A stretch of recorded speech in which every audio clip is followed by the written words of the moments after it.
ఇటీవల జరిపిన కేంద్ర సుస్థిర వ్యవసాయ సంస్థ నుంచి శాస్త్రజ్ఞులు కొంతమంది సర్వే చేశారు.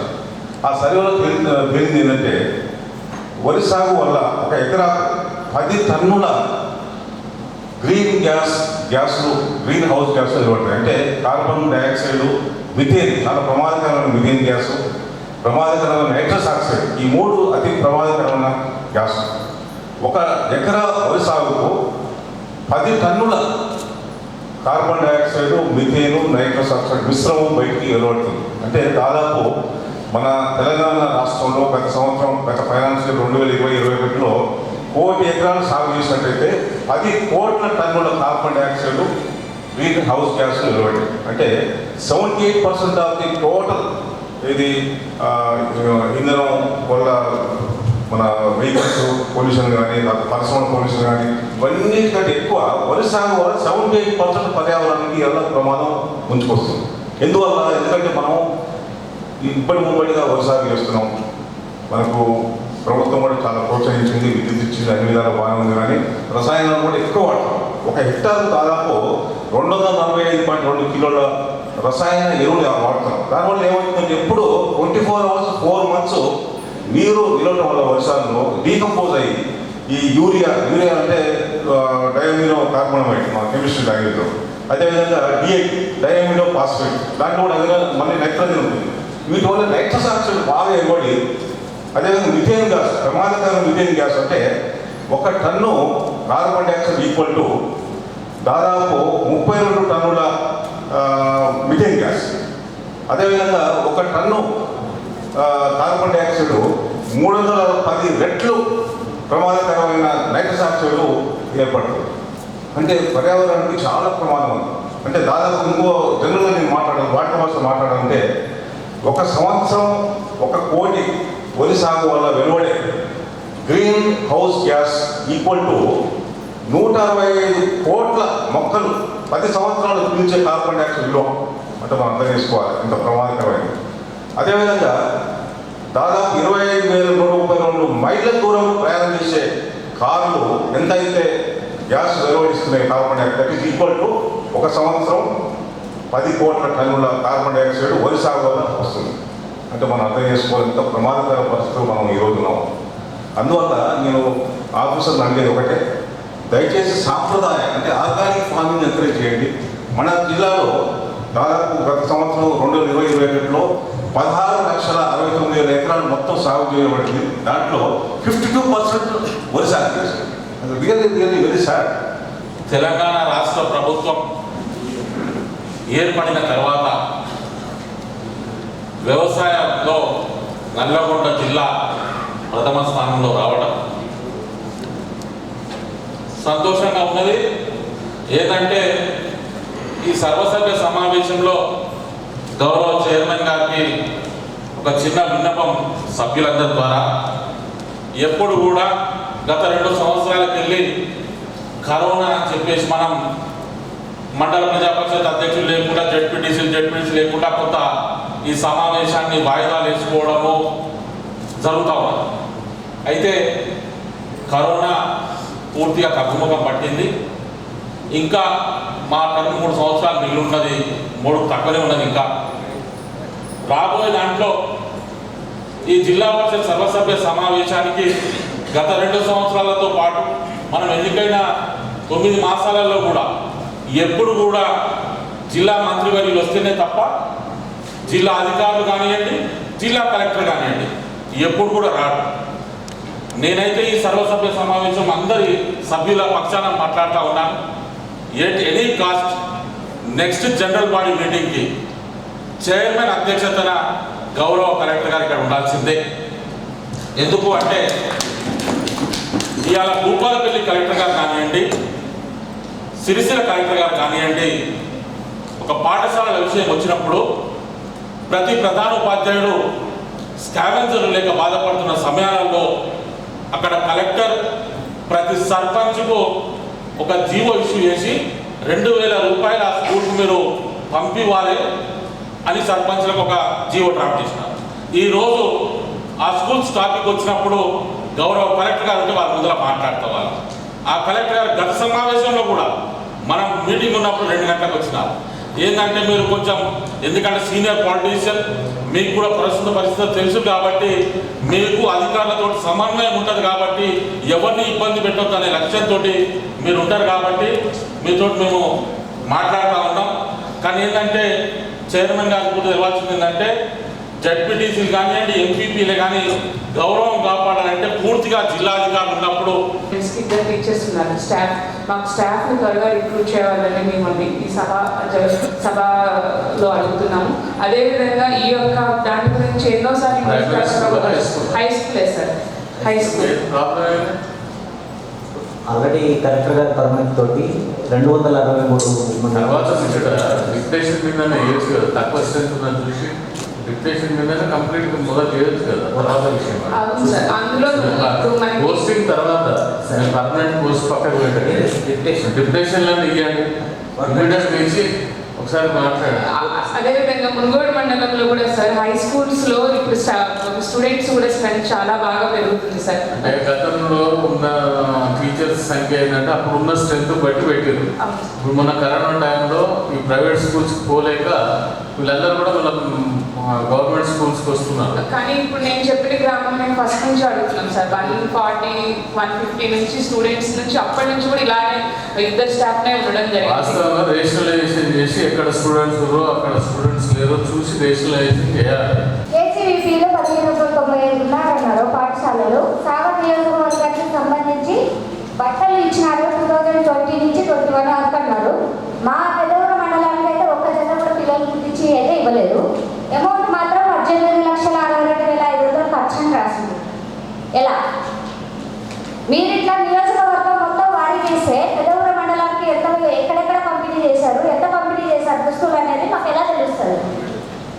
నియోజకవర్గాల వారికి ఇవ్వకూడదు కదా మీ రిపోర్టు. అదేవిధంగా మండలంలో మేము మీటింగ్ పెట్టినప్పుడు ఇప్పటివరకు మనం ఆ రోజు తీర్మానం చేసినా సార్ ఇంతవరకు అన్ని శాఖలకు సంబంధించి అధికారులు ఎవరు అటెండ్ కావట్లేదు. మేము ఆల్రెడీ ఎంపీపీ 2.5 years అవుతుంది, ఇంతవరకు కూడా అధికారులు అటెండ్ కావట్లేదు. ఎందుకు? ఇంకా 2.5 years ఉంది, ఇట్లానే నడుపుకుంటా పోతారా? అధికారులు ఎందుకున్నట్టు మరి మీరు ప్రతి ఒక్కరు అటెండ్ కావాలి కదా. ఏకగ్రీవంగా ఎంపీపీ అందరూ మేము అటెండ్ అయ్యేటట్లు చూడాలని చెప్పేసి ఏకగ్రీవ తీర్మానం చేసినాం. అయినా ఇప్పుడు కూడా అన్ని శాఖల వాళ్ళు అటెండ్ అవ్వట్లేదు. నేను ఎలా ఖర్చు పెట్టారు మీరు అమౌంట్? రిపోర్ట్ ఎలా ఇస్తారు మీరు ఖర్చు చేయకుండానే?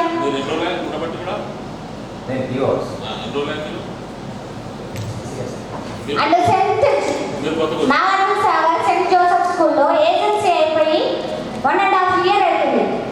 కొత్త ఏజెన్సీ వాళ్ళకి వచ్చినా కూడా వాళ్ళకి ఇవ్వకుండా పాత వాళ్ళతోనే నడిపిస్తున్నారు. అందులో ఒక ఎడ్యుకేషన్ పర్సన్ మెంబర్ కూడా లేదు. వాళ్ళు ఎలా రాసుకుంటారు? ప్రతి ఎన్ని రోజులు ఎంత అవుతుంది, ఎంత ఖర్చు వస్తుందని హెచ్ఎంఏ రాసుకుంటారా ఇష్టం వచ్చినట్టు? కనీసం బాధ్యత లేదా? ఎంఆర్ఓ ఎంఈఓ అందరూ తీర్మానం చేసిందని కూడా కొట్టేస్తున్నారు. డిఓ గారు 3 months ఒకసారి మేము మాట్లాడడానికి ఇక్కడికి వస్తే డిఓ గారు ఉండరు.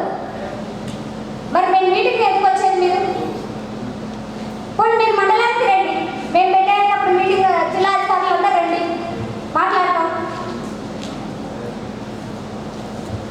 దీని గురించి మాత్రం మీరు సీరియస్గా యాక్షన్ తీసుకోవాలి. నాకు మాత్రం ఇది ఇవ్వాలి. ఎంపీపీ గారు అడిగిన డీటెయిల్స్ ఈ మధ్యన స్ట్రెంత్ చాలా పెరిగింది సార్, సంఖ్య చాలా తక్కువనే సార్. మీరైనా చెప్పొచ్చు పోయి.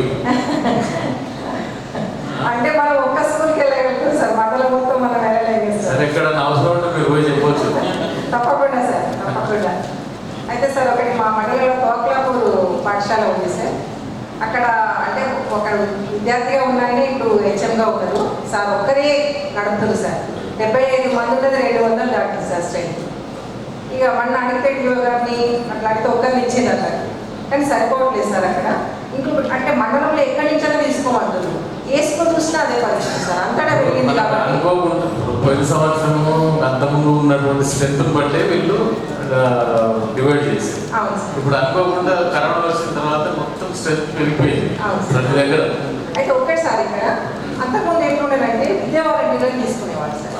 ఇప్పుడు అది అవకాశం ఇవ్వట్లేదు. మరి రిక్రూట్మెంట్ చేసే వరకు టైం పడుతుంది కాబట్టి విద్యా వాలంటీర్లన్నా తీసుకోమని చెప్తే బాగుంటుంది. బాగుంటుంది ఏమన్నా నాకు తెలిసి ఇస్తుండొచ్చు ఈ మధ్య. అదన్నా ఇవ్వాలి సార్. మేము కూడా వెయిట్ చేసినాం సార్, దసరా తర్వాత ఏమన్నా ఇస్తారేమో అని చెప్పింది. ఇస్తుందా లేదా? మరి ఎట్లా సార్ ఇప్పుడు ప్రాబ్లం ఎట్లా సాల్వ్ కావాలి? అది గవర్నమెంట్ ఒకటి సార్, మనము ఏమన్నా ప్రభుత్వ పాఠశాలను బలోపేతం చేయాలని చెప్పేసి ఎప్పటి నుంచో అనుకుంటున్నాం. ఇది ఒక మంచి అవకాశం సార్, మనకి స్ట్రెంత్ పెరిగింది. ఈ పెరిగినటువంటి స్ట్రెంత్ను మనం ఇదే విధంగా కంటిన్యూ చేసుకోవాలంటే తప్పకుండా మనం అవకాశాలు కల్పించాలి. టీచర్స్ లేకుండా ఎన్నో చెప్పండి పిల్లలు వాళ్ళని కాదు అడిగేది, మనం చెప్పాలి. సార్ ఉద్యోగాలంటే ఇక్కడ ఎక్కడన్నా చేయండి సార్. మనమే గవర్నమెంట్ రిప్రజెంట్ చేయాలి. పేరెంట్స్ అడుగుతుంది సార్, మన పేరెంట్స్ జీవో ఇస్తే పెట్టేది వాళ్ళు తప్ప మనం ఇంప్లిమెంట్ చేయాల్సింది వాళ్ళు, కానీ మనం చేయాల్సింది మన గవర్నమెంట్ కాబట్టి సర్దుబాటుగా చేయండి సార్, సర్దుబాటుగా చేయండి. సర్దుబాటు చేయమంటారు. సర్దుబాటుగా చేయండి సార్ ప్రస్తుతానికి. అట్లే సార్ స్కావెంజర్ కాకుండా స్లీపర్ రూమ్ లేదు సార్ కొన్ని స్కూళ్ళలో. ఇప్పుడు అదే మాట్లాడండి. కొంచెం స్కావెంజర్స్. సభకు నమస్కారం సార్. మాది చెన్నపేట మండలం సార్. చెన్నపేట మండలంలో చింతేల గ్రామంలో జడ్పిహెచ్ఎస్ స్కూల్ కంప్లీట్ అయింది సార్. మరి అది హ్యాండ్ ఓవర్ చేయాలి సార్. కానీ కాంట్రాక్టర్కి బిల్ రాలేదని దాన్ని లాక్ చేసి దాని దగ్గరనే పెట్టుకున్నాడంట sir. School ZPHS school sir ఇవ్వట్లేదు సార్ కాంట్రాక్టర్. దాదాపు 1 year అవుతుంది సార్ కంప్లీట్ అయ్యి పేమెంట్ లేక ఇవ్వట్లేదంట సార్. పంచాయతీరాజ్ వాళ్ళు ఉన్నారా? స్ట్రెంత్ పెరగడం కారణం తెలుసు. కోవిడ్ అకాడమీ మధ్యలో కాబట్టి ప్రైవేట్ ప్రతి ఫీజులో చేసి మళ్ళీ బంద్ అవుతామని చెప్పి ఆలోచించుకొని చాలామంది తల్లిదండ్రులు గవర్నమెంట్ స్కూల్ పంపించారు. దాంతో ఏమైతే 40 మెక్కడ 80 మెక్కడ 120 అలా స్ట్రెంత్ పెరిగింది. దాంతోపాటుగా ఈ స్కావెంజర్ కూడా మనం కూడా తీసేయడం ప్రభుత్వ తరగతి కొన్ని నిర్ణయాల వల్ల గ్రామ పంచాయతీ పోయడం అది జరిగి ఈరోజు పరిస్థితి వల్ల ఏ స్కూల్ పోయినా కానీ దాన్ని లా చేసి ఉంటుంది. కాబట్టి ఆ పరిస్థితి రాకుండా నా యొక్క సలహా ఏంటంటే మరి ప్రతి గ్రామ పంచాయతీలో వాటర్ వాడి కింద రిక్రూట్ చేస్తున్నాం ఎంప్లాయీస్, అంటే ఎన్ఆర్జీకి సంబంధించింది. వాళ్ళకంటే కొంత మండల వైజ్గా ఎంఏ వాళ్ళు రివ్యూ చేసుకొని ఆ ఎన్ఆర్జీఎస్తో మన హెచ్ఎంతో రివ్యూ చేసుకొని వాళ్ళు కొంచెం ఒక పూట, ఎందుకంటే వాళ్ళకు కంపల్సరీ పాత స్కావెంజర్లు వెళ్తున్నారు, వాళ్ళది జాబ్ కార్డు తీసుకుని ఆధార్ కార్డు తీసుకొని సేమ్ వాటర్ వాడికి రిక్రూట్ చేసుకుంటే ఆ స్కావెంజర్ సమస్య పోతుందని చెప్పి నా సలహా అన్నగారు. తాలూకులో 300 మంది ఉన్నారు సార్. హై స్కూల్లో ఇంగ్లీష్ టీచర్ లేరు సార్. జర ఎర్లీగా తొందరగా ఓపెన్ ఇక్కడ 200 మంది చాలా కానీ టీచర్ లేక చాలా అదే అదే చెప్తున్నాం, సర్దుబాటు చేయమని చెప్తున్నాం. ఇక్కడ తక్కువ ఎక్కువ చేయాలి. స్ట్రెంత్ దగ్గర నుంచి స్ట్రెంత్ లైన్ దగ్గర నుంచి మీరు డిప్యుటేషన్ ఆర్డర్స్ ఇచ్చారు డిఓ గారు. అసలు మీరు డిప్యుటేషన్ ఆర్డర్ ఒక టీచర్ ఇంప్లిమెంట్ చేస్తున్నారా? ఎంఈఓ ఫాలోఅప్ చేస్తున్నారా? ఒక్క దగ్గర స్ట్రెంత్ ఉన్న దగ్గర మీరు టీచర్ డిప్యుటేషన్ ఆర్డర్ ఇచ్చేసి మీరు చేతిలో తీసుకుంటే అక్కడి నుంచి టీచర్ బదిలీ కాదు, అక్కడి నుంచి రిలీవ్ కాదు, అక్కడ జాయిన్ కాదు. రకరకాల యూనియన్ దాంతో ఏం ప్రయోజనం ఉంటే చెప్పండి. కొన్ని స్కూల్లో అయితే సింగిల్ టీచర్ సరిపోతారు, అక్కడ 3-4 టీచర్లు వేసుకొని కూర్చున్నారు. స్ట్రెంత్ ఉన్న దగ్గర పంపండి అని చెప్పి ఆర్డర్స్ ఇచ్చి ఇక్కడ డిఓ ఎంఈఓని ఇంప్లిమెంట్ చేయమంటే ఎంఈఓని ఎవరు లెక్క ఖాతరు చేసే పరిస్థితి లేదా టీచర్లు? అన్న ఇది మీరు ఎట్లా పై అధికారులతో మాట్లాడతారా కలెక్టర్తో మాట్లాడతారా మాట్లాడండి, కానీ ఆర్డర్ చేసే తప్ప అమలు అయితే లేదు. డాంబర్ రోడ్ దగ్గర ఉన్న స్కూల్ అయితే వస్తారు, కొంచెం రిమోట్ లోపల ఉంటే రాదు. మరి అక్కడ ఉన్న పిల్లలు ఎక్కడ పోవాలి? అందుకనే డిఓ గారు ఒక ఆర్డర్ ఇంప్లిమెంట్ చేసినప్పుడు అందరు ఎంఈఓలను పిలిపించుకొని స్ట్రిక్ట్గా మీరు ఇంప్లిమెంట్ చేయండి అని చెప్పి ఒక రివ్యూ పెట్టాలండి. డిఓ గారు ఆర్డర్ చేసే చేతులు కూడా అయిపోతుందా? ఇంప్లిమెంట్ అయ్యేది కదా, ఎవరు రెస్పాన్సిబిలిటీ? ఎవరు? డిఓ గారు లేకపోతే కలెక్టర్ గారి దగ్గర పిలిపేయమండి, అందరు హెడ్ మాస్టర్లను పిలిపేయండి, దాన్ని ఇంప్లిమెంట్ చేయించండి. చేయించినప్పుడు రిజల్ట్ వస్తుందండి. స్కూల్ స్టార్ట్ అయ్యి ఇంకెప్పుడో అనవసరంగా నిద్రపోతున్నారు కొన్ని స్కూళ్ళలో. చెప్పకూడదు, మాట్లాడుకోకూడదు అనేదా భావించదేమో, కానీ కొంతమంది టీచర్లకు ఏమైనా బాధ కలిగిందేమో.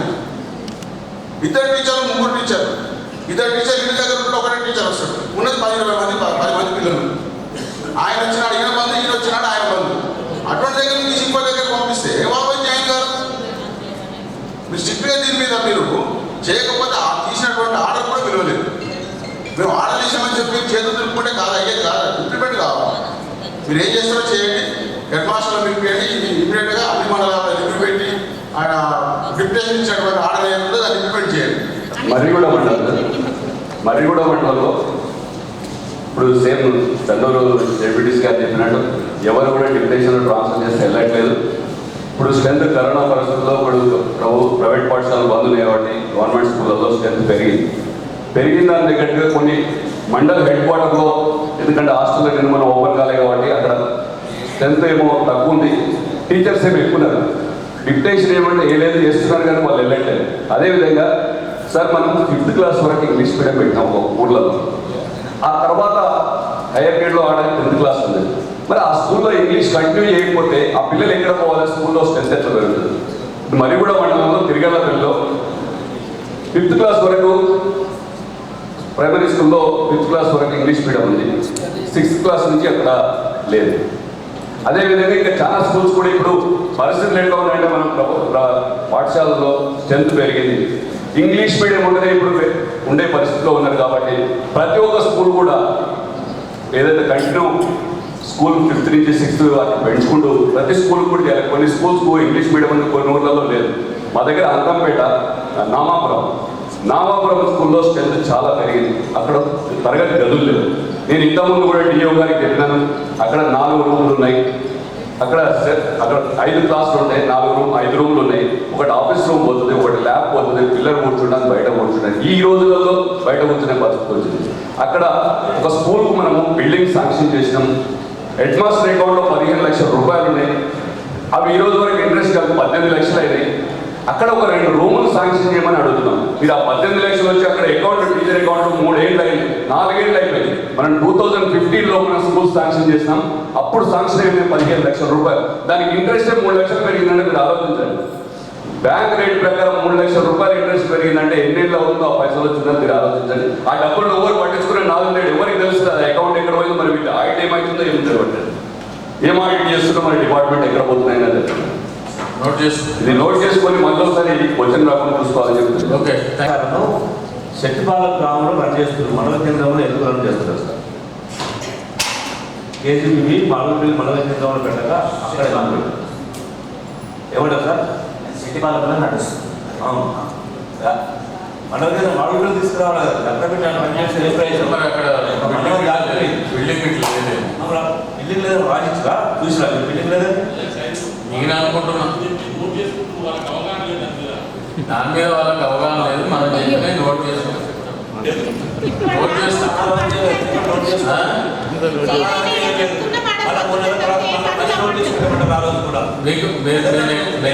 అంటే సమస్య తీసుకొచ్చినప్పుడు మాకు ఇన్ఫర్మేషన్ ద్వారా చెప్పాలి కనీసం ఫోన్ చేసి. మళ్ళీ 3 నెలల తర్వాత మన అధికారానికి వీడియో వచ్చిన తర్వాత నేను మాట్లాడి మీరు ఎవరో చెప్పారో అవన్నీ మీకు ఫోన్ చేయిస్తారు. ఇంద్రజలంలో ఒక 6 years అవుతుంది బోర్లు వేసింది కానీ ఇయ్యాలి వరకు వాటి పవర్ కనెక్షన్ ఇవ్వలేదు. మరిగూడ మండల్ పొదపక్ష విలేజ్ మరిగూడ మండలం కూడా చాలా ఉన్నాయి, కనెక్షన్స్ ఇవ్వలేదు. ఏదో ఎస్టిమేషన్ ఎక్కువ అవుతుందని ఎస్టిమేషన్ ఎక్స్పైర్ అయినప్పుడు వాళ్ళకి మోటార్లు కూడా ఇచ్చింది, కరెంట్ మటుకు శాంక్షన్ చేయలేదు. సార్ అదే ఏమైందంటే ఇంద్రజల పర్పస్ స్కీమ్ స్టార్ట్ అయినప్పుడు నడిచిన తర్వాత మధ్యలో బడ్జెట్ అయిపోయింది, క్లోజ్ చేయడం జరిగింది. అయితే ఆ ఇంద్రజల పర్వత వేసిన లెఫ్ట్ ఓవర్లో ఎస్సీ ఫార్మర్స్ మాత్రము మాడా నుంచి ఇప్పుడు గిరి వికాసం అని పెట్టి బ్యాలెన్స్ ఇస్తున్నాం. కానీ ఎస్సీ వాళ్ళకి మట్టి ఇంకా ఫండ్ రాలేదు. ఎస్టీ ఫార్మర్స్ నేను చెప్పేది ఎస్టీకి ఉందండి ఇప్పుడు ఎవరైనా మరి ఇవ్వండి. ఎందుకు ఇన్ని రోజులు 2 ఏళ్ళు అవుతుంది 6 ఏళ్ళు అవుతుంది? ఫస్ట్ ప్రియారిటీలో మీరు తీసుకొని అవి ఇవ్వాలి కదా. 6 years 6-7 years అవుతుంది పోర్చేసి. ఇప్పుడు 1 year కిందనే మనం గిరి వికాసం కింద తీసుకుంటున్నాము. ఎస్టీలు అయితే అందరికీ కూడా మరి మీరు చెప్పండి, మేము అట్లా ఏం లేదు. పుల్లవలసపల్లి విలేజ్ సాయిపడ్డ ఎస్టీ అయితే పార్టిసిపేట్ చేస్తామండి. 3 పొదుపాక్ష మేము పర్చేజ్ చేస్తున్నాం, మేము పర్సూల్ చేస్తున్నాము. మీ ఎవరు ఉంటాడు కదా యూసుఫ్ అడగని చెప్తాడు, డీని అడగమంటాడు, ఎలక్ట్రిసిటీ బోర్డు డీని అడగమంటాడు. ఎలక్ట్రిసిటీ కూడా ఇప్పుడు దాదాపు 1,60,00,000 రిలీజ్ చేసినామండి. ఎవరైతే ఎస్టీ ఫార్మర్స్ ఉన్నారో ఎన్ఆర్జీఎస్లో గత 2 సంవత్సరాలుగా మేము ఎన్నికైన దగ్గర నుంచి కూడా మరి కొత్తగా గ్రామ సర్పంచులు కానీ మరి ఎన్ఆర్జీఎస్ కింద చేసిన పనులకు మరి ఆ బిల్లులు రావటమే చాలా సంవత్సరంన్నరకు వస్తున్నాయి. దానికి తోడు మరి సోషల్ ఆడిట్ అనేది ఇప్పటివరకు జరగలేదు. మేము గత మార్చిలో కూడా అడిగి ఉంటుంది. అప్పుడు ఏమన్నారు వాళ్ళు, ఆగస్టులో వస్తారండి, రేపు కరోనా ఉన్నది కాబట్టి ఏప్రిల్ వస్తారు, మేలో వస్తారని అన్నారు. ఇప్పటి వరకు సోషల్ ఆడిట్ వాళ్ళు ఇప్పటివరకు కనగల్ మండలానికి రాలేదు. మరి వాళ్ళు వచ్చేది ఎప్పుడు, వాళ్ళు ఎప్పుడు పరిశీలిస్తారు, వాళ్ళ బిల్లులు ఎప్పుడు ఇస్తారు? ఇప్పటికే వాళ్ళు చాలా మందికి బిల్లులు వస్తలేవని ఎంతో మంది సర్పంచులు బాధపడుతున్నారు. మరి ఈ సోషల్ ఆడిట్ వాళ్ళు ఎందుకు ఇంత డిలే చేస్తున్నారు? మరి ఎవరిని అడగాలి? ఇంతకుముందు శేఖర్ రెడ్డి గారు ఉన్నప్పుడు, పోయిన పీడీ గారు ఉన్నప్పుడు వారు ఫోన్లో కూడా సమాధానం ఇచ్చేది. మరి దాని విషయం వల్ల మీరు సోషల్ ఆడిట్ వాళ్ళు ఎప్పుడు వస్తారో మాకు కరెక్ట్, కనీసం మనకు జడ్పీటీసీ, ఎంపీటీసీ, ఎంపీపీల కన్నా ఎప్పుడు వస్తారనేది ఒక సమాచారం ఉండాలి. మరి దానికి తోడు ఇప్పుడు గత 2018 నుంచి ఇప్పటి వరకు వితంతులు అప్లై చేయడం కానీ, భార్య చచ్చిపోయిన భర్తలకు, మరి ఈ ఓల్డ్ ఏజ్ వాళ్ళు కానీ పెన్షన్కి అప్లై చేసిన లిస్టు సార్ కనీసం ఎండి ఆఫీస్ నుంచి ఫార్వర్డ్ చేసిన లిస్టు కూడా ఎండి ఆఫీస్ వాళ్ళు ఎవరు మా దగ్గర లేదంటారు. కనీసం డిఆర్డీఏ నుంచి ఉంటుంది. మరి ఆ సమాచారం కూడా మాకు తెలియటం లేదు. మరి దీని మీద మాకు ఇప్పటి వరకు ఈ 3 సంవత్సరాల నుంచి ఏ విలేజ్లో ఎంతమంది మరి పెన్షన్ కొరకు ఆన్లైన్ చేసుకున్న లిస్టు మాకు ఇవ్వాలని మరి మేము పీడీ గారిని కోరుతున్నాము. సమభావన సంఘాల వల్ల బ్యాంకులు కానీ ఇప్పుడు గవర్నమెంట్ వర్క్ నాలేసి మంచిగా జరుగుతున్నాయి. కానీ ఇప్పుడు గ్రామాల్లో వివికేలు కానీ వాళ్ళు ఉన్నప్పుడు శ్రీనిధి లోన్లు తీసుకుంటారు సార్. తీసుకున్నప్పుడు వాళ్ళు ఇప్పుడు సంఘ సభ్యులందరూ లోన్లు కట్టేస్తున్నారు కానీ అవి మరి అకౌంట్లో జమ కాలేదు, ఏం కాలేదు. ఇప్పుడు మళ్ళీ రిటర్న్ కట్టమంటున్నారు. దానికి మీరు ఏం చేస్తున్నారు? మరి నాకు ఎక్కడ పండదు సార్.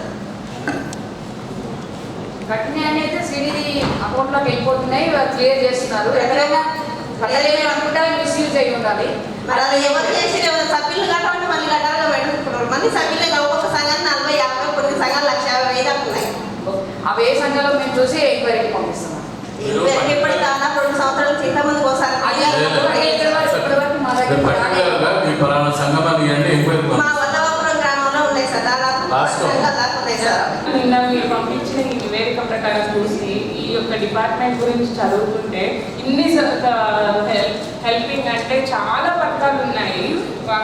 టీటీడీసీ ఉచిత శిక్షణ అయితేనేమి, టీఎస్, ఎస్హెచ్ఎస్ స్టోర్స్, వీటికి సంబంధించి కొంచెం ప్రాపర్ జనాల్లోకి వెళ్ళాలని ఇటువంటి పథకాలన్నీ గవర్నమెంట్ పెట్టడం జరిగింది. వీటికి కొంచెం మీరు పబ్లిసిటీ ఇవ్వాలని నేను ఈ సభ ద్వారా తెలియజేస్తున్నాను. చాలా మంచి మంచి పథకాలు ఉన్నాయి. ఇందులో శ్రీనిధి అయితేనేమి, బ్యాంక్ లీకేజ్ అయితేనేమి, వీటికి సంబంధించి మీరు ఎలా ఇస్తున్నారు, జనాల్లోకి ఇవి ఎలా వెళ్తున్నాయి. ఈవెన్ మాకు డెప్యూటీసీలు అయినా కానీ మాకు కూడా వీటి గురించి ప్రాపర్ ఇన్ఫర్మేషన్ లేదు. మరి వీటికి సంబంధించి మరి సామాన్య ప్రజలకు ఎలా తెలుస్తుందని మీరు ఎలా వాళ్ళు వీటిని ముందుకు తీసుకెళ్తున్నారో తెలియజెప్పాల్సి ఉంటుంది. సో ఇప్పుడు ప్రతి సంఘానికి ఎవ్రీ మంత్ 2 times మీటింగ్ పెడుతున్నాము. ఏ సంఘం అయితే ఎదుగుతుందో ప్రతి ఇయర్ మండల్ లెవెల్లో పెడుతున్నారు. మండల్ విలేజ్ లెవెల్లోనే మరి ఏ రోజు మాకు సంఘం మీటింగ్ పెడతారు, వివోఏలు ఉంటారు. ఆ వివోఏలు మీటింగ్ పెడుతున్నారు. వాటికి సంబంధించి ఎవరైతే ఎలిజిబుల్ ఉన్నారో వాళ్ళకి లింకేజ్ రాస్తున్నారు. మాకైతే ఎటువంటి ఇంటిమేషన్ లేదు, జెడ్పీటీసీకి లేదు, ఈవెన్ ఎంపీటీసీ లేదు. మీటింగ్ షెడ్యూల్ అని మీకు అందేలా చేస్తాం. ప్రతి మీటింగ్ షెడ్యూల్ ఉంది. చిన్న సంఘాలు ఉన్నాయి, గవర్నమెంట్ చేపట్టినటువంటి ఇన్ని మంచి పథకాలు మీరు ఇంకా జనాలు దిగని మాకే తెలియదు జెడ్పీటీసీలు అయినా ఇన్ని మంచి పథకాలు ఉన్నాయని. మరి మీరు తీసుకెళ్తున్నాం అంటున్నారు. మీరు రాబోయే రోజుల్లో ఏదైనా మండల్ లెవెల్లో మీటింగ్స్ పెడితే మా జెడ్పీటీసీలకి అదేవిధంగా ఎంపీపీలకి, ఎంపీటీసీలు కూడా మీరు ఇన్వైట్ చేసి మేము ఇంకా మా ద్వారా ఇంకొంతమందికి ఇన్ని లోన్స్ వస్తున్నాయి మన గవర్నమెంట్ నుంచి అని మేము కూడా తమ పథకాలు ముందుకు తీసుకెళ్తాం. ఈ సంఘంలో శ్రీనిధి అని 50 ఏళ్ళ ఇచ్చారు కదా, అవి 50 ఏళ్ళు తీరినాక ఇంట్రెస్ట్ 15 ఏళ్ళు 20 ఏళ్ళు వస్తుందని చెప్పారు. అవి రాలేదు, శ్రీనిధి క్లోజ్ అయిపోయిందని చెప్తున్నారు, అడుగుతున్నారు. అది విషయం అయింది. శ్రీనిధి క్లోజ్ అవ్వదండి, రెగ్యులర్గా నడుస్తూనే ఉంది. క్లోజ్ అంటే అప్పు తీసుకున్నారు 50 ఏళ్ళు, వాళ్ళు కట్టేసుకున్నారు. ఆ ఇంట్రెస్ట్ రిటర్న్ 15 ఏళ్ళు 20 ఏళ్ళు తీసుకోమని చెప్పారు. అవి రాలేదు. అవి ఏంటంటే అడుగుతున్నారు. దానికి సమాధానం ఏంటి? మేము మీ దృష్టికి తీసుకొచ్చినాం. సభలో కూడా చాలా మందికి తెలుసు ఆ డిపార్ట్మెంట్లో ఉద్యోగస్తులు ఎట్లా ప్రవర్తిస్తున్నారు. వాళ్ళు పనిచేయరు, ₹1,00,000 జీతము. మరి ఆ అంత జీతాలు నాకు మొన్నటిదాకా ఈ ఒక లైన్ మేరకు ₹1,00,000 లైన్ తీసుకున్నట్టు ₹1,00,000. నిజంగా ఇది ఒక ఎలక్ట్రిసిటీలో ఒక టెస్ట్ పెట్టిస్తే అందులో ఎంతమంది పాస్ అవుతారు, ట్రాన్స్ఫార్మర్కి ఎంతమంది ఏ వర్క్ వస్తుంది, సబ్స్టేషన్ ఎట్లా మెయింటైన్ చేయాలనేది వాళ్ళని ఒకసారి చేపిస్తే నేను అలా 50% ఉద్యోగస్తులు ఆ కింది స్థాయిలో అయితే ఉన్నారు. నాకంటే సరే ఇంజనీర్ ఉన్నారు కాబట్టి ఇంజనీర్ స్థాయిలో చెప్పగలుగుతారు. నాకు అర్థమైన కార్యక్రమం ఇప్పుడు మీ దృష్టి తీసుకొచ్చినాము. అతనికి ఇంతవరకు చర్య తీసుకోలేదు. ఎస్సీ గారు కొత్త, డి గారు కొత్త, పాత డి గారు ఆ లక్షన్నర జీతంలో 50,000 డి గారు పైన వేసి 50,000 తీసుకొని వాడు ఆనే పోస్టింగ్ చేసి అక్కడ సర్పంచ్ దిగి జడ్పీటీ సంబంధం లేదు. అక్కడ భర్తలు వెళ్ళిపోతున్న 8 గ్రామ పంచాయతీ చెప్తే దేవకొండ డి గారు నేను ఆయన మాట్లాడాను, నేను మాట్లాడాలని 1,00,000 జీతం అంటే వాడు ఒక్క పని చేయడు. నేను ఒకటే చెప్తున్నా, అతను ఆ ఏడి పరిధిలో ఉండొద్దు. ఎందుకు ఉండాలో చెప్పండి. ఒకవేళ మీ అందరూ అందరూ ఎస్సీ గారు మీరు మాట్లాడే కదా ముందు ఒక విషయం చెప్తున్నాం. ఎస్సీ గారు దీంట్లో ఆల్రెడీ ప్రూఫ్ తో సహా సబ్మిట్ చేసినాం. నేను కూడా మీతో మాట్లాడాను. నేను తిరుపతి జడ్పీటీసీని ఈ విషయంలో నేను కూడా మీతో మాట్లాడినప్పుడు సంబంధం లేని జడ్పీటీసీ ఉండవచ్చు. మేము నిత్యం ప్రజలతో ఉంటాము, సాధక బాధకాలు మాకు తెలుస్తుంటాయి. వాళ్ళంతా హేళనగా మాట్లాడుతుంటే మీరు సీరియస్నెస్ లేకుండా మమ్మల్ని తిరుగుతుంటే ఈ జడ్పీటీసీకి అవుతుంది, ఇంకో జడ్పీటీసీకి అవుతుంది, ఇంకో ఎంపీపీకి అవుతుంది. ఇదేం పద్ధతి అండి? మీరు అతని మీద సీరియస్ యాక్షన్, నో ఎక్స్ప్లెనేషన్ మేము ఇంతకు వీలే లేదు. మీతో ఎక్స్ప్లెనేషన్ విన్నాం. మేము ఆల్రెడీ ప్రూఫ్తో సహా సబ్మిట్ చేసినాం. మేము చైర్మన్ గారితో సహకారంతో మీకు సబ్మిట్ చేసినాం కాబట్టి ఎక్స్ప్లెనేషన్ లేదు. ఇమీడియట్గా అతన్ని సస్పెండ్ చేస్తేనే మర్యాద ఉంటుందని చెప్తున్నాం. నేను దాదాపు 40 ఏళ్ళ సంది రాజకీయాలు ఉన్నాము. మా కుటుంబాలను ఇక్కడ ఉన్నటువంటి అందరి కుటుంబాలు తమ్ముడు కాపులు కూతురు అందరూ వచ్చిన వారసులే కొంతమంది ఉన్నారు, కొత్త కూడా వచ్చారు. కొంతమంది యువకులు మహిళలు కూడా ఈసారి ఎక్కువ వచ్చారు. కానీ ఇంత అవమానకరంగా వాళ్ళు ఈ సర్పంచ్ని మాట్లాడడం, మమ్మల్ని మాట్లాడడం, ఇంకోటి మనం కొన్ని యాక్షన్ అడిగేదాన్ని. అసలు మీ సంగతి ఏం చెప్పండి? డి గారు ఎస్సీ గారు చెప్తున్నా, పాతోళ్ళు కానీ కొత్తోళ్ళు కానీ మేము మీ పోస్టులను అడుగుతున్నాం. ఇరివికాస్ కింద మరిగూడ మండలంలో ఏమన్నా మీకు శాంక్షన్స్ ఇచ్చిండ్రా? ఇస్తే అవి ఏ ఊర్లు ఇచ్చినా మీకు ఏమన్నా ఉంటే ఆ బోర్లకు పాత్ర ఎప్పుడంటే ఇంద్రజల ప్రభలో 7 years అవుతుంది, 6 years నుంచి 7 years అవుతుంది. వాటి ఏమన్నా మీ దగ్గర అదే మార్చినండి కదా సార్, గిరివికాస్ మార్చినండి. అదే వాటిని గిరివికాస్ మార్చిన దానికన్నా శాంక్షన్స్ వచ్చినాయి. మాకు వచ్చిన మన ఓఆర్సీ అమౌంట్ మొత్తం కట్టేసి మొత్తం ఒక 2 పెండింగ్ ఉన్నాయి. వెంకాయపల్లిలోనే పెండింగ్ ఉన్నాయి. ఎక్కడ సార్? వెంకపల్లి సాయిబండలో ఉన్నాయి సార్. వెంకపల్లి కూడా సాయిబండండి. వెంకపల్లి సాయిబండండి వస్తుంది లేదు సార్. అది గ్రామ పంచాయతీ వేరు, ఇది కొదబక్షపల్లి గ్రామ పంచాయతీ, అది వెంకపల్లి గ్రామ పంచాయతీ. 2 పెండింగ్ ఎందుకంటే పొలాలు ఉన్నాయని పొలాలు. అది ఇంకోటి సార్, మరిగూడ మండలం ఇప్పుడు కూడా ఇంతకుముందు కూడా మాట్లాడినాం. మరిగూడ మండలంలో లైన్మెన్స్ ఇద్దరే ఉన్నారు. ఉదాపక్షపల్లి ఎవరు స్టాఫ్ కూడా లేరు, సబ్ స్టేషన్ స్టాఫ్ తప్ప ఎవరు లేరు. నేను చాలా రోజులకి చెప్తున్నాను, అసలు స్టాఫ్ లేదు. ఒక స్టాఫ్ ఉండే అతను ఏంటంటే సబ్ స్టేషన్ మార్చింది. ఇక్కడ ఎవరు లేకుండా రిలీవ్ చేశారు. ఇక్కడ వర్క్ ఎవరు చేయాల్సింది? ఇప్పుడు పెద్ద విలేజ్ మరిగూడ మండలంలో మొత్తంలో స్టాఫ్ తక్కువ ఉంది. ఇద్దరే లైన్మెన్ ఉన్నారు. ఒక అతను నల్గొండలో ఉంటాడు, ఎప్పుడు ఫోన్ చేసినా నల్గొండలో ఉంటాడు. మరిగూడ లైన్మెన్. ఇక మరి అది ఎట్లా నడవాలి సార్? అతను మండలంలో ఎట్లా మరి ఉదాపక్షపల్లి మటుకు ఎవరైనా ఒకరిని కట్టలో ఎవరు ఉంటారు కదా, అతన్ని అపాయింట్ చేయాలని. కొత్తగా వచ్చినాడు, కొత్తగా జాయిన్ కాలేదు, ఈయన రిలీవ్ కాలేదు. మళ్ళీ ఈయన ఎత్తట్లేదు, బాగా ఫోన్ చేస్తే ఎత్తట్లేదు. ఉన్నట్ట లేనట్ట ఎట్లా నడుస్తుంది సార్? ఎన్నాళ్ళకి ఇస్తారు సార్? ఇంకా ఇచ్చారు ఆల్రెడీ ఇచ్చారు మేడం, సబ్జెక్ట్ ఇచ్చాము ఆల్రెడీ. కాకపోతే ఏంటంటే వర్క్ ప్రాబ్లం ఉంటుందని చెప్పేసి కొంచెం వర్క్ చేస్తాను. మాకు జనరల్ బాడీలో ఈ విద్యుత్ మీద సార్ చాలా సమస్యలు. వెంకటప్పారెడ్డి అని సమాధానం చెప్పుకోలేకపోతే వెంకటప్పారెడ్డి అని సబ్జెక్ట్ ఇచ్చారు మేడం. వెంకటప్పారెడ్డి జాయిన్ అయ్యిందా? ఆయన ఆల్రెడీ డెవలప్మెంట్ చేస్తున్నాడు. అయితే యాక్చువల్గా ఇది ఇచ్చాం మేడం.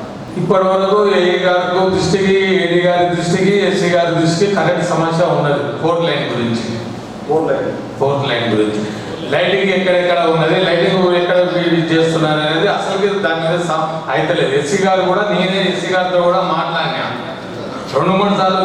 ఇప్పుడు కూడా 4 జనరల్ బాడీ మీటింగ్ అయింది మన దగ్గర. జనరల్ బాడీ మీటింగ్ అయితే ఒక్కసారి కూడా రాలే అతను. ఇదే అసలు నిన్న కూర్చోబెట్టి ఎమ్మెల్యే గారితో, ఎస్సీ గారితో మాట్లాడించిన. ఈ థర్డ్ వేవ్ గురించి చాలా ఇబ్బందులు వస్తున్నాయి. థర్డ్ వేవ్ గురించి ఇబ్బందులు రావడంతో ఊళ్ళో లైటింగ్ అనేది లేదు. అది ఏమైనా గ్రామ పంచాయతీ బిల్డింగ్ మీద పడుతుందా, ఊరు మొత్తం కరెంటు ఛార్జ్ మొత్తం.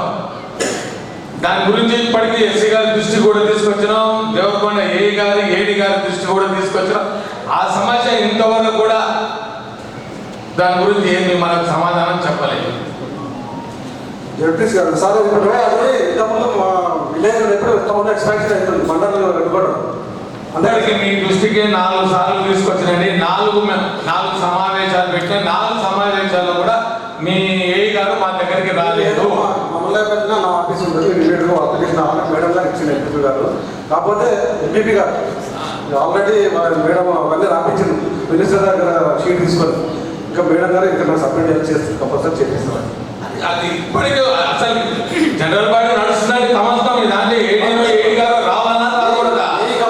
మరి ఎందుకు వస్తలేడు, దేనికి వస్తలేడు? దానికి సమాధానం ఏంటి? ఎస్సీ గారు, జనరల్ బాడీ, ఎమ్మెల్యే గారు సీరియస్ గా మాట్లాడాడు దాని గురించి. ఎమ్మెల్యే గారు దృష్టికి తీసుకొచ్చిండు. అంటే ఎమ్మెల్యే గారు ఎన్నిసార్లు చెప్పినా సరే సరే ఎమ్మెల్యే గారు జనరల్ బాడీ మీటింగ్ లో చాలా సీరియస్ గా మాట్లాడిండు. సరే సార్ మీరు ఏదైనా ఉంటే general body meeting general body కాకపోతే మేము పంపించినాం అంటే మా ఎంపీడీఓ గారు లెటర్ కూడా పంపించాడు మీకు. ఒక కాపీ మా డివిజన్ ఆఫీస్ కూడా ఏం సార్ మారుమూల పాత ఎస్సీ నియోజకవర్గం లైట్ల కోసం ఇన్ని సమస్యలు వస్తాయి, మాకే ఇన్ని సమస్యలు వస్తాయి, మాలాంటి వాళ్ళకి ఏం సమస్యలు రావాలి సార్? చాలా మంది రైతులు డీడీలు పెట్టుకుని సంవత్సరం 2 సంవత్సరాలు 3 సంవత్సరాల నుంచి చాలా మంది ఎదురు చూస్తున్నారు. వాళ్ళు ఎన్నిసార్లు అడిగినా వచ్చే రేపు వచ్చే మాపు వచ్చే విధంగా ఒకసారి సంపాదిస్తే వైరిస్తే ట్రాన్స్ఫర్ అవ్వలేదన్న సంగతి విధంగా చెప్తున్నాను. మా మండలానికి సంబంధించినటువంటి కరెంటు పోల్ మొత్తం మా దగ్గర ఉన్న సబ్స్టేషన్లు వేయకుండా మీరు నల్గొండ మండలం ఎస్ఎల్బీసీలో సబ్స్టేషన్లో డంపింగ్ చేస్తా ఉన్నాం. అక్కడి నుంచి మేము కానీ జడ్పీటీసీ కానీ ఎవరన్నా ఎక్కడన్నా రైతులకు అడిగితే ఒక సమ్మం ఇచ్చే పరిస్థితి కూడా లేదు. పోలు లేవు అని చెప్తారు. కానీ ఎవరు మాకు తెలియకుండా అనేక రకమైన పోళ్ళు చాలా మందికి పోలు పోతా ఉన్నాయి. వాళ్ళ దగ్గర 1000 రూపాయలు 2000 రూపాయలు తీసుకొని పోళ్ళు మీరు సప్లై చేస్తూ ఉన్నాం. మేము చాలా మంది గ్రామాలు తిరుగుతూ ఉంటే మాకు రైతులు అక్కడికి పోతూ ఉంటే అక్కడ మాకు పూలు ఇక్కడ రోజు పూలు అని చెప్పేసి చాలా మంది వీడియోలు పెట్టినా కానీ మేము పై అధికారులు పెట్టినా కానీ స్పందన లేదు. ఒక సంభవించే పరిస్థితి కూడా మా ప్రజాప్రతినిధులు లేదండి. ఇది ఎంత దౌర్భాగ్యం.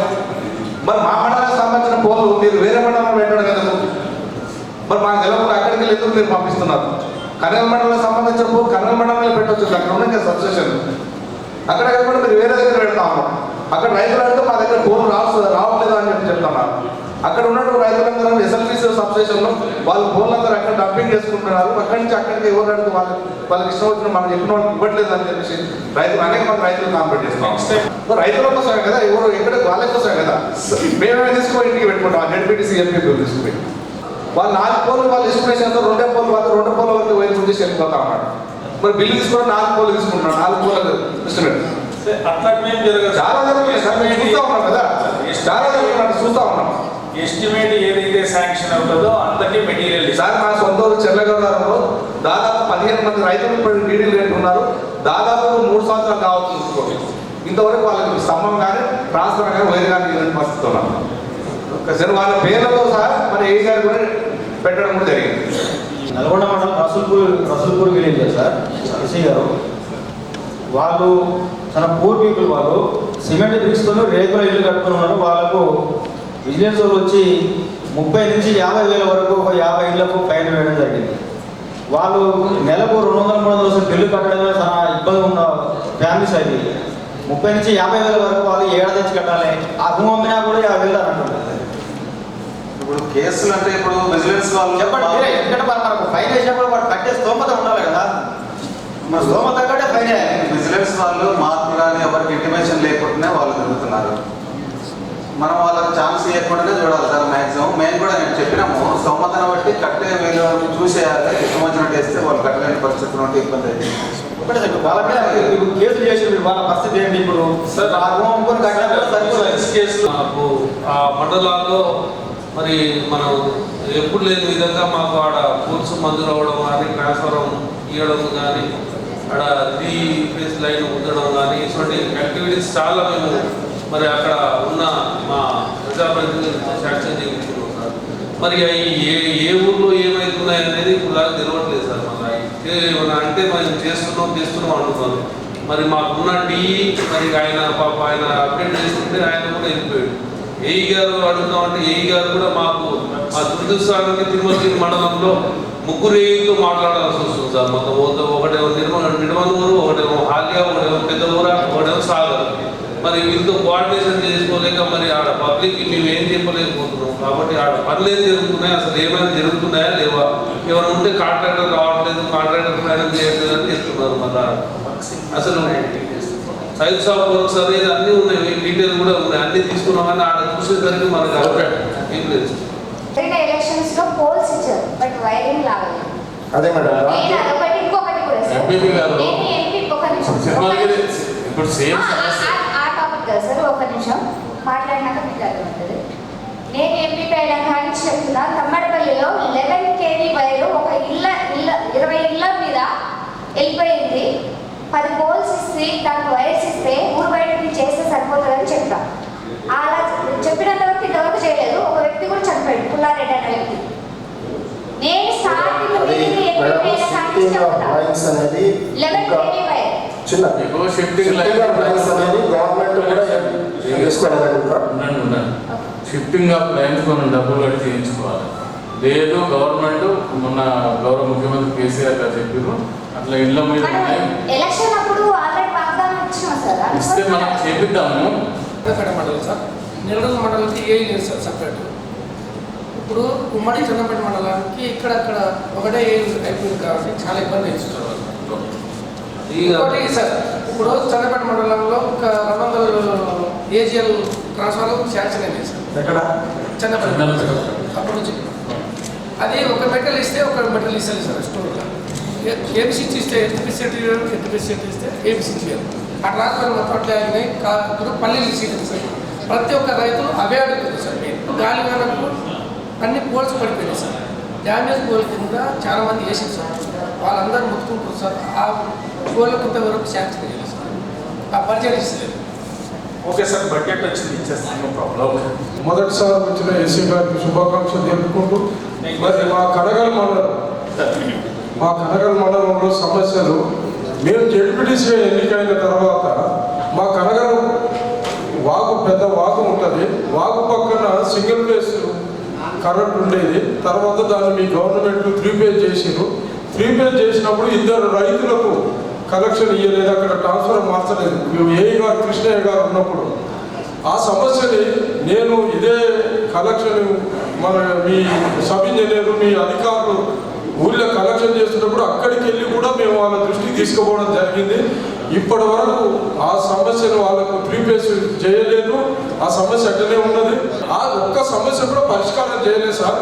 వస్తారండి అంటారు ఆ కాంట్రాక్టర్లు. మరి కాంట్రాక్టర్ అగ్రిమెంట్ అయిన తర్వాత 6 నెలలకు వర్క్ చేసుకుంటాం, ఎప్పుడు చేస్తున్నారని కొన్ని సమాచారాలు తెలుసుకోలేదు.